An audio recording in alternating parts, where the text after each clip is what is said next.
مساء الفل. بكرة ميعادنا مع واحد من أهم أيام السنة كلها، إن ما كانش أهمهم على الإطلاق، يوم وقفة عرفة. اليوم ده إحنا كلنا بنستبشر فيه بالخير، وبنتمنى من ربنا كل حاجة إحنا عايزينها. ودايما أهل الدين بيقولوا لنا اطلبوا المستحيل واسألوا ربنا أي حاجة من فضله هيديها لكم، طبعا لو فيها خير لينا. لو ما فيهاش خير لينا ربنا بيبدلنا بحاجة تانية بتكون أكيد أحسن وأحلى بعوضه وبكرمه. الدعوات في اليوم ده وكل البوستس وكل الكلام الجميل جدا عن الدعاء كلام رائع، وكلام كله فيه روحانيات، والأدعية المأثورة والأدعية السنة الأدعية وكلام كله جميل جدا ومهم لينا جدا. بس أنا عايزة أتكلم في الدعاء من ناحية من وجهة النظر النفسية. بمعنى إيه؟ إحنا لما بنطلب من ربنا في الغالب بنطلب حاجات يا إما ليها علاقة بعلاقتنا بيه، ان ربنا يهدينا وربنا يعفو عنا ويدخلنا الجنة او نحج او ايا كان الدعاء اللي له علاقة بصلاتنا بربنا. وفي ادعية ليها علاقة بصلاتنا بالناس اللي نفسها تتجوز حد معين او تتجوز عامة او يتجوز واحدة معينة، او اللي نفسها ربنا يهدي ولادها او يجعلها بره باهلها، ليها علاقة بعلاقتنا بالناس. في دعوات ليها علاقة بينا احنا، ان احنا يجيلنا خير، رزق بقى، فلوس، عربية، اولاد، شغل، الحاجات اللي احنا بيبقى نفسنا واحنا عايشين في الدنيا تبقى عندنا عشان نرتاح. وفي دعوات اللي هي لو في حد عنده هم او حزن بنقول يا رب شيل من قلبي الهم، شيل من قلبي الحزن، شيل من قلبي الغضب، خليني يعني مش حاسه بوجع لو في وجع في القلب، يعني وجع قلب اللي هو بتاع الزعل ده. الكلام ده كله. في دعوات بالشفاء لينا او للناس اللي حوالينا، ربنا يعافي الجميع ويشفي الجميع يا رب. وفي دعوات لدولنا والدول الاخرى، الدول اللي نفسنا كلنا نعيش فيها في سلام وامان وكل الكلام ده. بس في جزء لسه ناقص من الدعوات او جبهة لسه عايزين نفتحها شوية ونتكلم فيها شوية، وده الغرض من الفيديو. الدعوات اللي ليها علاقة بان انا اتغير. ما انا عشان استقبل الحاجات الحلوة، وعشان استقبل النعم بتاعت ربنا الجميلة، وعشان استقبل الرزق واستقبل الرضا واستقبل العافية واستقبل الصحة واستقبل الكلام ده كله، محتاجة انا من جوايا اعرف انا محتاجة اغير ايه جوايا، او محتاجة ايه الحلو اللي نفسي يثبت. ولو في حاجة انا نفسي اغيرها عشاني انا، ما ادعي ربنا يغيرها لي. بمعنى لو انا بدعي ان انا يا رب اتجوز، طيب فيا رب ارزقني بزوج ابن حلال ويتقيك فيا ويكون كريم ويكون يعني كل الصفات اللي انا بحبها في الراجل. طب هل احنا بندعي بالصفات اللي انا عايزه اتجوز اهو، فانا هبقى زوجه؟ طب انا عشان ابقى زوجه صالحه محتاجه ابقى عامله ازاي؟ هل حد بيدعي بان يا رب اجعلني انا زوجه صالحه للزوج الصالح اللي انا بطلبه ده؟ طب مش ده مهم؟ مش احنا وعاء بيتصب فيه الخير وبيتصب فيه الرزق؟ يبقى الوعاء ده لازم مش الاول مع الخير وهو بيجي يعني متوازي، ان انا كمان اجهزه لاستقبال الخير ده.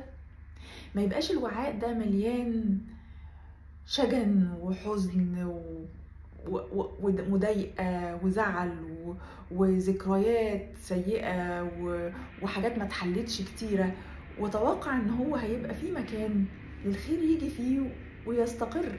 الخير ممكن يجي بس هيجي على حاجات مكلكعه كده، يعني حاجات كده مش مرتاح. فعشان استقبل الخير واستقبل الرزق اللي جاي لي من برايا من عند ربنا، انا محتاج كمان ادعي له ان انا اجهز للرزق ده. يا رب شغلانه ماشي، بنصحى بدري، بنقدر نصحى بدري في ميعاد الناس اللي بتنزل فيه الشغل علشان اقدر اكون مستعد او مستعده ان انا يبقى عندي شغلانه، ولا انا بنام لحد الظهر لحد ما ابقى الاقي شغلانه وابقى اشوف هصحى ازاي؟ يبقى لو انا مش قادر استعد، ادعي ربنا يساعدني ان استعد. يا رب نفسي في شغلانه رزقها واسع ومرتبها كبير وفي حته نظيفه، ويا رب اجعلني مستعده للشغلانه دي، ساعدني ان استعد ليها. لو ما بصحاش بدري ساعدني ان اصحى بدري كاني رايحه الشغل في ميعاد يناسب الشغل. ساعتها الرزق هنستقبله واحنا جاهزين ليه. يعني ساعات كتيره جدا ربنا بيرزقنا واحنا احنا مش جاهزين للرزق ده، فاحنا بنبقى يعني بيجي فما بناخدوش بالرحب والسعه اللي المفروض عاده ناخده بيها. لو انا عادتي بصحى على العصر ولا على الظهر وجات لي شغلانه المفروض اصحى فيها بدري قوي وبفلوس كتيره بس بعيده شويه، فلازم اصحى من الفجر اروح لها، مش هقبلها. مش هطلع فيها كده حاجات لا لا لا، ان شاء الله الاقي حاجه اقرب، لان انا مش مستعده للرزق اللي جاي لي ده من الناحيه دي، فافوت الفرصه دي وادور على فرصه تانية وربنا يرزقني بحاجه تانية ويمكن مرتبها اقل ويمكن صح. فمحتاجين واحنا بندعي ان ربنا يرزقنا ندعي ان احنا نستعد للرزق ده. يا رب صلح بيني وبين فلان، طب ما هو معاه او حبب فلان فيا او سخر لي قلبه او كذا كذا. طيب انا عايزه كمان ابقى انا كمان مستعده ان هو لما يرجع يتكلم معايا او لما الامور تتصلح انا ابقى غيرت في نفسي حاجه، استعديت للقاء ده مثلا. عايزاكم وانتوا بتركزوا كده وبتكتبوا لستة الدعوات تفكروا ايه اللي انتوا عايزين من ربنا يغيروا من جواكوا عشان تقبلوا وتتقبلوا وتبقوا عندكم استقبال روحي للدعوات اللي انتوا طالبينها من ربنا تجيلكم من بره. فمع كل دعوة هتكتبوها مثلا يا رب عربية، طب بتعرفي تسوقي؟ يا رب ساعدني اتعلم السواقة مع العربية، يبقى انا لما اجي تيجي العربية يبقى انا متعلمة السواقة. يا رب شغلانة، يا رب ساعدني اصحى بدري واستقبل الخير بتاعك من بدري. يا رب اتجوز، يا رب ساعدني ابقى ست صالحة وزوجة صالحة، ان انا ابقى لما يجيلي الراجل الصالح ده ويلاقيني انا المناسبة ليه، ما يبقاش لسه هغير في حاجات ولسه هستوعب ولسه هعمل، لا يكون راحة. ونفس الفكرة الرجالة برضو اكيد يعني ليهم طلباتهم، انا بس ما ببقاش عارفه قوي الرجاله بتدعي بايه بصراحه، مش عايزه افتي. يبقى غالبا شغل وعربيه حلوه يعني. ف يا رب تكون رسالتي وصلت، ويا رب تكون فكرتي وصلت، ويا رب تكون الفكره يعني سهل تطبيقها وفهمتوها معايا، لان دي اول سنه بصراحه افكر في الموضوع ده. يعني دايما يعني السنه دي كده رحت قايله طب انا عماله اطلب من ربنا حاجات تجيلي، طب هو انا مستعده ليها؟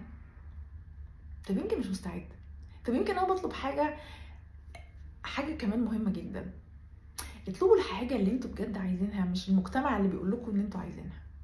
ما تقوليش يا رب اتجوز علشان انا كبرت والمفروض اكون متجوزه باي ناو وامي مبهدلاني جوه عماله تقول لي يا انتي معنستي ولا بتاع.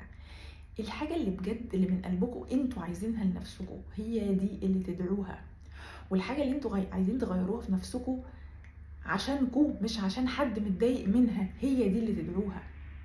مش عشان انا جوزي بيزعل من عصبيتي يا رب غير لي العصبيه، طب ما انا يمكن عصبيتي دي مبرره بطريقه ما عشان حاجه معينه بتحصل بتضايقني، طب يا رب اكشف لي ايه اللي بيضايقني، ايه اللي بيخليني متعصبه. طب انا اللي زعلانه ان انا متعصبه، انما انا لو انا شايفه نفسي عادي طيب خلاص يبقى ما اروحش ناحيه الحته دي. فاللي اقصده دايما دايما دايما خلوا في قرب منكم لنفسكم وانتوا بتدعوا، عشان هو ده اللي بيعمل الوصل.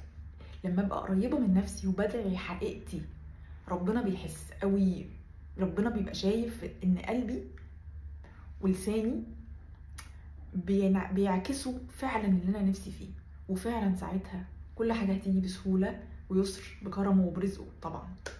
كان معاكم ماجي حرفوش، كل سنه وانتم طيبين، يا رب كل دعواتكم تتحقق، وكلنا يا رب نبقى عايشين في امان وسلام، كل المسلمين وكل البني ادمين على وش الارض يا رب. ربنا يمن عليهم بالسلام والامان دايما، واشوفكم بعد العيد ان شاء الله.